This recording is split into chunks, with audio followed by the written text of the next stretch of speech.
Real quick, we've got Representative Brian Harrison, who represents Ellis County, HD10. Yep, HD10. Got it right. That's right. Waxahachie is the seat. Got Waxahachie, Midlothian, Ennis, and then a lot of other small Fantastic. towns. And you came in right at the tail end of the third special session in 2021. That's right. When vaccine mandates were on the special session call, correct? The day I was sworn in, or with give or take 24 hours, I was sworn in with 8 days to go in the third special session in 2021. That. And it was either the day before or the day of that I was sworn in. The governor added to the call. I actually think it was the night before. I think it was like around late in the evening, the night before I was sworn in the next morning. And you immediately filed a bill? By lunchtime. Okay. By noon. The Texas COVID Vaccine Freedom Act. So right. Let's reverse a little bit and let's talk about your background. What brought you to the Texas legislature, where you were right before that during COVID? Sure.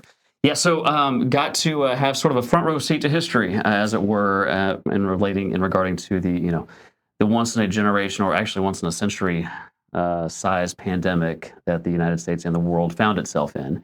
When COVID struck, I was serving the people of the United States as the chief of staff of the U.S. Department of Health and Human Services under President Trump. And a lot of folks are maybe less familiar with HHS, as they are our sort of component organizations. So we oversee Medicare, Medicaid, the CDC, the National Institutes for Health, the Food and Drug Administration, and about 22 other operating and staff divisions. Just a small little government agency. Well, I'll tell you a little trivia about that will make my small government, it does make my small government heart hurt a little bit. If the state of Texas, you'll hear the governor say this all the time, that if we were our own nation state, Texas would be the 9th largest economy on earth. And that's a big point of pride for Texans. Yeah. I'll tell you something that is not a point of pride for me. If the agency that I used to be the chief of staff of, if HHS was its own nation state, it would be the 5th. Wow. Which is horrible and unsustainable. When I showed up, we had a $1.4 trillion budget.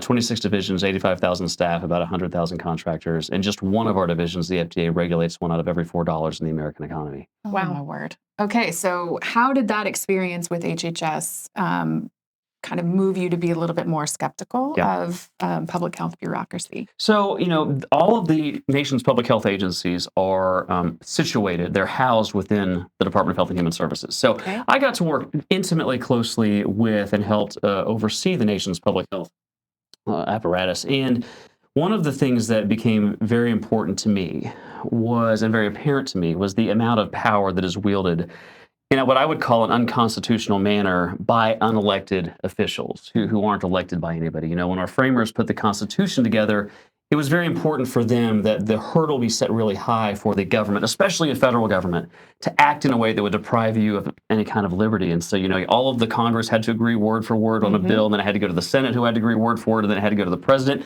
Well, that's a hard thing to do, and our founders knew that. That was a feature, not a bug. But what's happened is, especially over the last generation and a half, is that legislative bodies at both the federal and, by the way, the state level, legislative bodies have outsourced their responsibility to the nameless, faceless bureaucrats in the executive branch agencies. And so I spent a massive percentage of my time running sort of a deregulatory effort, because HHS is the biggest regulatory body on earth. And I wanted to make sure that the American people were as maximally free from being under the boot of regulatory burden, because a regulation carries the full force of law. Yes. But no congressman voted on it, no senator voted on it. But anybody who can sign a reg has the full power of the Congress, the Senate, and the presidency in their hand. Oof. And so I did everything I could to remove the power from the bureaucrats and put it back to the people. And so, having lived through the experience of COVID, being quite literally, I believe, the first official in D.C. that the CDC notified when it detected 27 cases of pneumonia-like illness in Wuhan, China. That's all they knew. Wow. They called me on, I can't remember if it was call or an email, maybe both, on December 31st of 2019. And they informed me they had detected 27 cases of something in Wuhan, China. Didn't know what. And looking back, it's hard to remember or think back how earth-changing, quite literally, that notification was. And then to live through all of the efforts, including, the development so we stood up Operation Warp Speed. It wasn't just vaccines. People forget this. When we were in charge of it under President Trump, it was testing was a part of it, and medicines and therapeutics were a part of it. And yes, vaccines were a part of it. But it was paramount to me from the beginning, because we were sort of the Medical Freedom Administration. I'm a very huge proponent of medical freedom. I know you are too. That medical decisions be kept between doctors and patients. And so it was very critical and foundational for us that vaccines or medicines or testing be left between doctors and patients and never forced on anybody. And so when I ended up coming into the legislature just a few months later, because I moved home, when Joe Biden took over, he put his hand on the Bible. That very week, I had 2 U-Haul trailers rented, and I was driving home. Yeah. Yep. And anyway, ended up getting elected. And so I knew, starting the day after I won a special election, that if Texas, the great state of Texas, or I'm a native Texan, I love this state. I love the 30 million people who proudly call Texas home. If we could allow people, especially if it was unelected bureaucrats in Washington, D.C., to force needles into the arms of Texans against their will, we might as well throw out the whole foundation for the Constitution, for federalism, for medical freedom, for informed consent. And so I started working literally the day after I won on a bill that became the Texas COVID Vaccine Freedom Act. And like you said, I filed it within 3.5 hours, I think, of being sworn in. A long answer to your question. No, that's That's fine. great. And we'll fast forward to November of last year. Yes. You won your election, and then filing opens in the Texas legislature for existing legislators. And this was one of the first bills that you filed. I think it was the first. I think we filed it on the day within hours of bill filing even being permissible. And we succeeded. It got a very low number. I think it was a double-digit number. I think it was HB 81 in this session. And I really, from the day I filed it, I started working really hard with every member that would talk to me about this bill.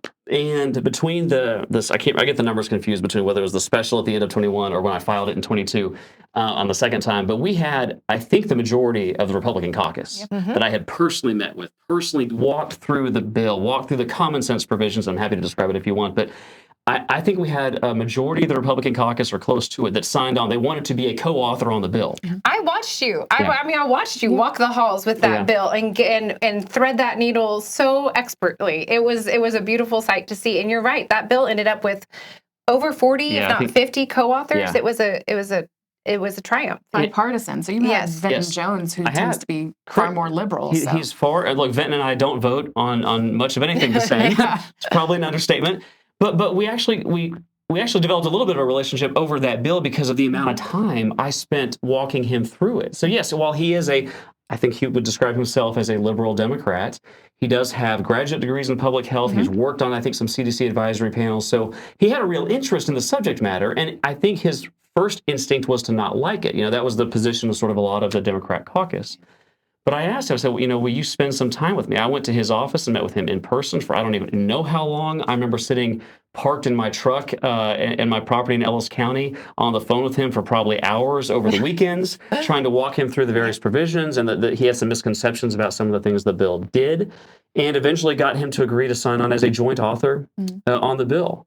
So yeah, there was just overwhelming support that I had been able to amass over the 2 years from the time I first filed it to the time we were debating it in this most recent session. And by the way, that includes representatives of the business community, for example, to TLR, to folks with the hospitals, who, by the way, would have been the most impacted by my bill. By the time we were done with it, they were on board with the bill, all the way to on the right in the political spectrum, the Republican Party of Texas and the vaccine subcommittee.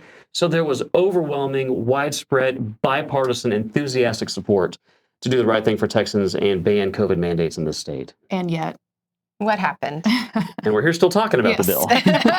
It did not pass. So I'll tell you the history of what happened in the bill.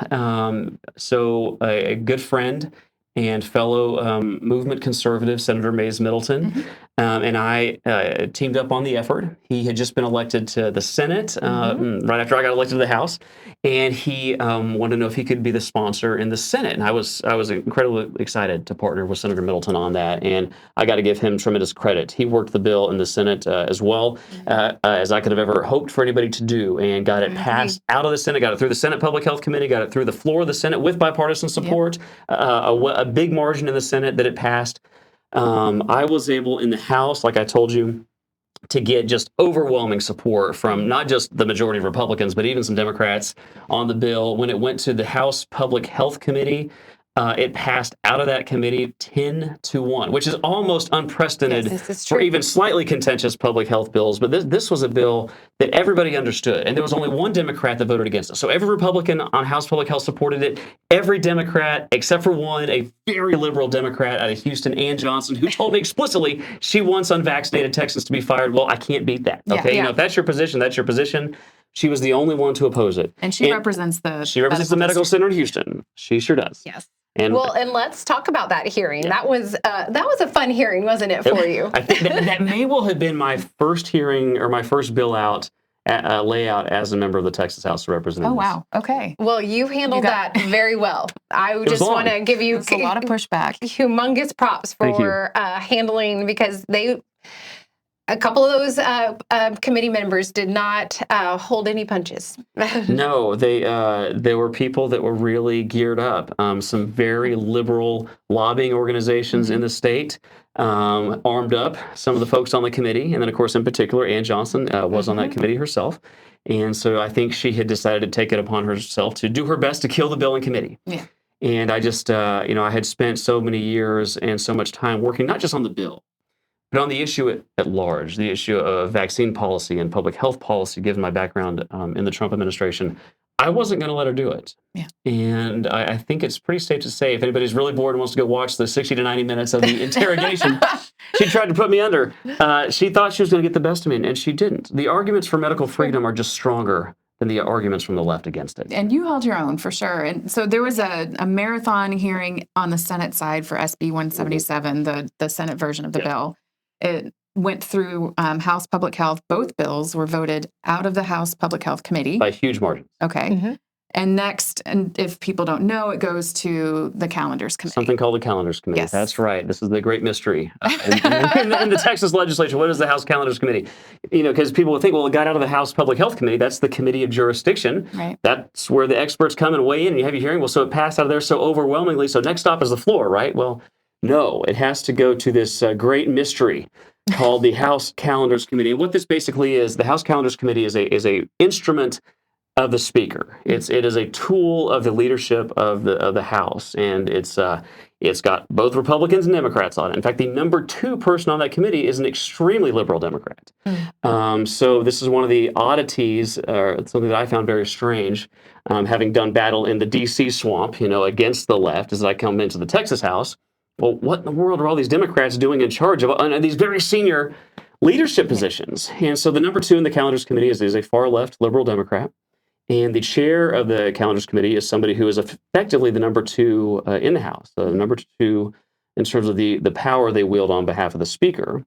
And for whatever reason, the decision was made by the chair of that committee to kill the bill and basically keep it from getting to the floor. If the Texas COVID Vaccine Freedom Act had gotten to the floor, and I think you guys would agree with this, that bill would have passed with overwhelming support, probably 100 votes, at least if not 100. more, I maybe agree. more. Yeah. And think about this too.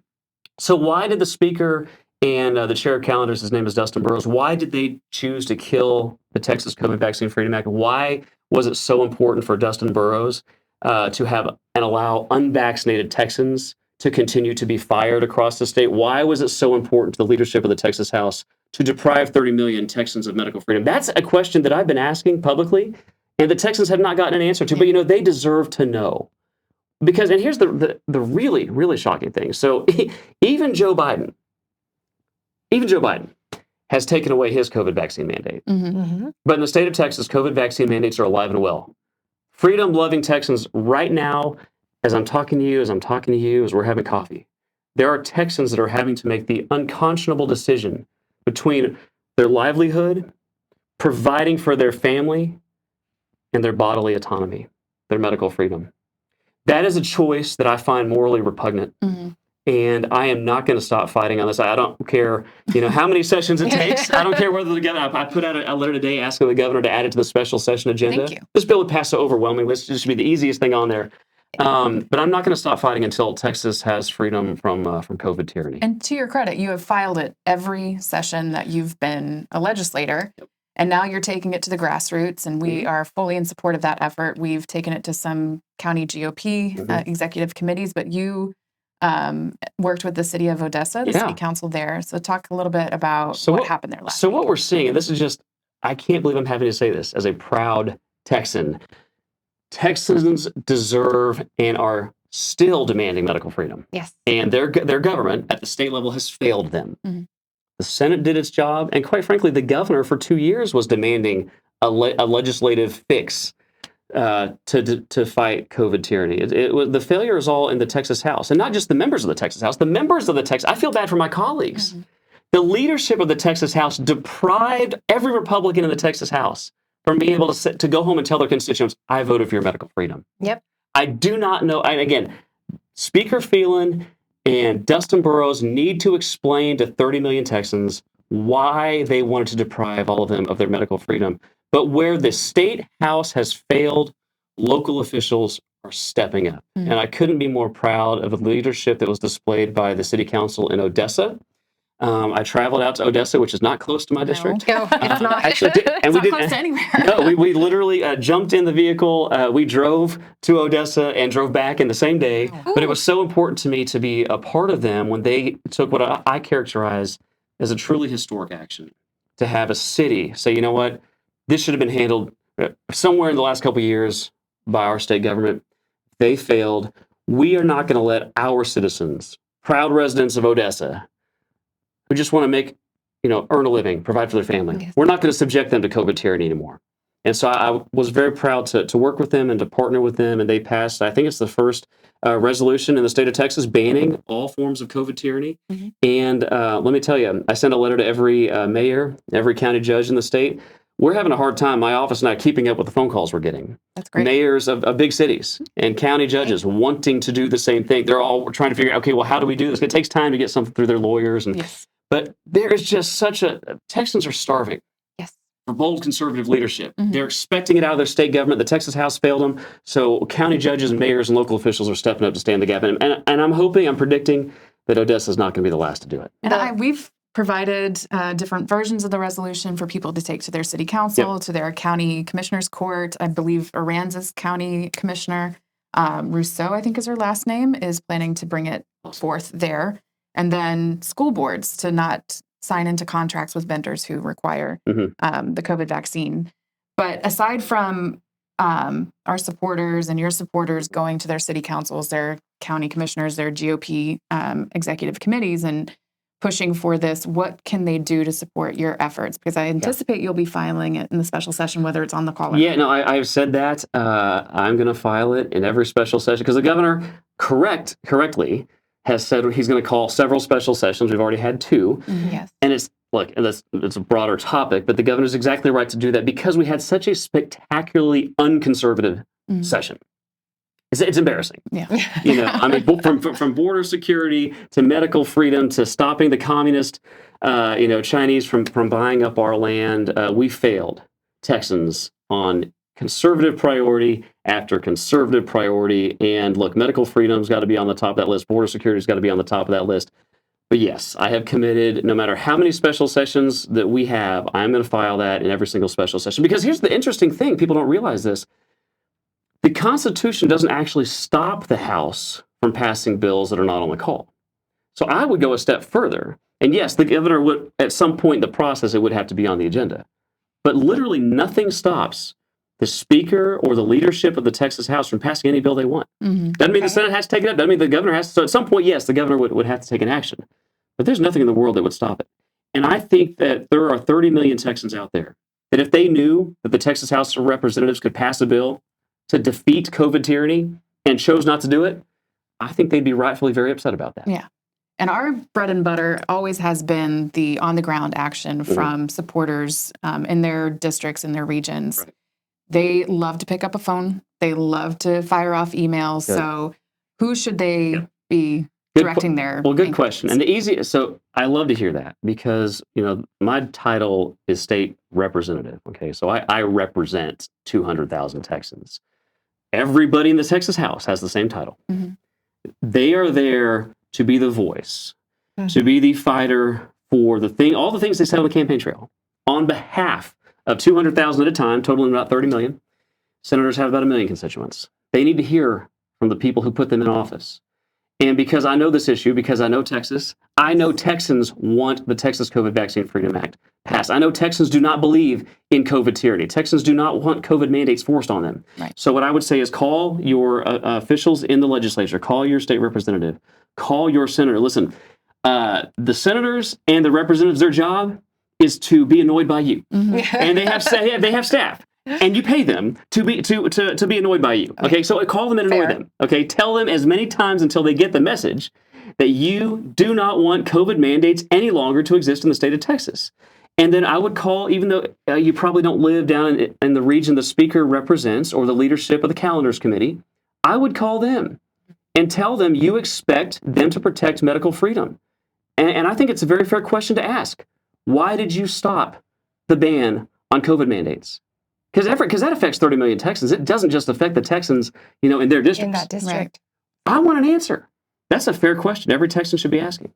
Why were COVID mandates protected instead of banned? And then what I would say, too, if the Texas House continues to fail and not defend medical freedom, call your mayor, call your city council, call your school board, and call your county judges and call your county commissioners. Counties don't maybe have as much authority as home rule cities, but the bottom line is they can at least pass a resolution. They can do something to show leadership. They can do something to put the pressure on the elected officials at the state level who, for whatever reason, have chosen to continue depriving 30 million Texans of medical freedom. Yeah. Well, if the COVID response taught us anything, was just how powerful those county judge positions are. So yes, and that's a whole other topic, which is how to deal with emergency powers. I mean, it's not a fool's errand, is I guess what the point I'm trying to make, to reach out to those county judges and your county commissioners, because they do have a lot of power. No, and that's the thing too that I think it's an important point to make. And I know it's slightly off topic, but it's very related to the experience we had through COVID. Listen, when I left, and then again, I stayed in the Trump administration until literally the last minute. I was working until noon on January 20th of 2021. And I'm really proud to say that the second up until the last minute we left office, that we were in office, there was not one single federal COVID mandate of any sort. All the lockdown orders, all the vaccine mandates, those were all state, county, city ordinances and orders. And we had, and I hate to say it, even in the state of Texas, there were people being thrown in jail for violating orders down here. And without relitigating history, if we don't learn the lessons of what we all lived through as a nation, and quite frankly, as a planet, 3 years ago, then at some point, somebody would fairly ask, aren't we a little bit responsible if that's ever repeated? Yeah. I mean, if Gavin Newsom is now walking back some of that stuff, and we still have COVID vaccine mandates in Texas, I think there's something. Even Joe, disconnect. Even Joe Biden got rid of his COVID mandate for vaccines, and we still have those in Texas. Well, and I just want to tell you, I mean, just last week, I got phone calls from 3 people still dealing with COVID mandates in their workplace. So this is not a hypothetical. These are real Texans that are still facing this decision. And one thing that I think it's important to point out too, that's the point of a lot of confusion for people, is there are a lot of elected officials in Texas that are putting out messages that say we banned COVID mandates. I need to clarify this a little bit. There was a bill that did pass. It was called SB 29. Yes. It was a fine bill. I voted for it. I do not have objections to the bill. The problem is it was so narrowly tailored that it didn't really get at any of the mandates that, unfortunately, we have in the state of Texas. It was really only applicable to government entities, what are called political subdivisions of the state. So it applies to counties and applies to cities and school districts. So it stops government COVID mandates. Well, the problem is we don't really have any government COVID mandates, and we haven't for some time. There may be 1 or 2 here or there, or maybe 1 or 2 that are thinking about coming back. So it was a fine bill. Happy to vote for it. But in terms of all the mandates that actually existed before that bill was passed, they all still exist today. Correct. And unfortunately, more are coming out online, given that the healthcare workers counterintuitively actually have less protection than they did even under Biden's mandate, because Biden's mandate required exemptions. Right. Some of these healthcare workers now don't have any exemptions because Biden's mandate is gone. And so I hear from doctors on a very regular basis that are struggling to get exemptions written for their patients. And just think about that. In 2023, in Texas, we still have COVID vaccine mandates. And Texans are losing their livelihoods. Yeah. And we have a nursing shortage. And some of the people who are most subject to these mandates are these healthy 21, 22-year-old men and women who want to go into nursing or want to go into medical school, but they're being denied a slot. They can't do their clinical rotations.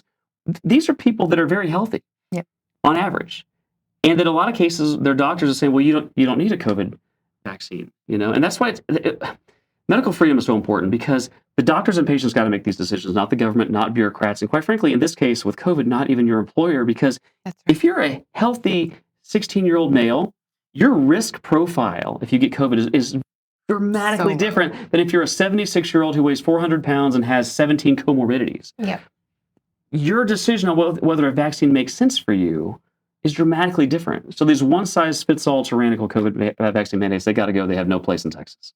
Well, I really appreciate, we are all so grateful for your persistence on this issue, because if not for you, I'm not sure that this would be a priority for anybody in the legislature. Even the best champions that we have in there haven't been quite as persistent and vocal. And we're here for it all day long. You've been great on Twitter, Brian E. Harrison. That's right. Brian E. Harrison, yeah. I encourage everybody to follow him, and you post at least once a day about COVID tyranny. So, well, it's one thing that I think is important is not just for me to listen to my constituents and I have a 100% meeting policy. If I represent you and you want to meet with me, you're in the door. Mm-hmm. But I think it's also really important to complete the communication loop. I think it's important for Texans, not just the ones I represent, but every vote that I take affects 30 million people. So I think it's really important for folks to know and hear firsthand, without a filter of the media, what I'm doing down there on behalf of every single Texan. And because liberty and freedom, those aren't confined to people in House District 10. Right. That campaign affects the lives of every single Texan. Well, we just, again, I want to reiterate our just deep gratitude for you and your, just the way you articulate this issue so well. And on behalf of all Texans, thank you. Well, thank you. And I want to reciprocate that. Okay. The grassroots, like I say this all the time, if we're going to save the state of Texas, and sadly, there are days where that's a question. Sadly, it is. It is many days. If we're going to save Texas, it's not going to come from the top down. It's not going to come from special interest in Austin. It's not going to come from the Democrats or their allies in the mainstream traditional media.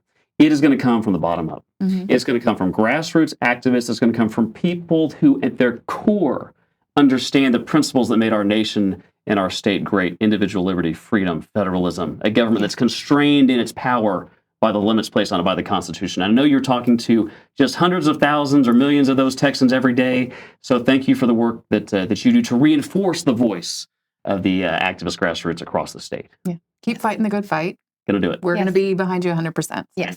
Thank you. Thank you. Thanks for having me.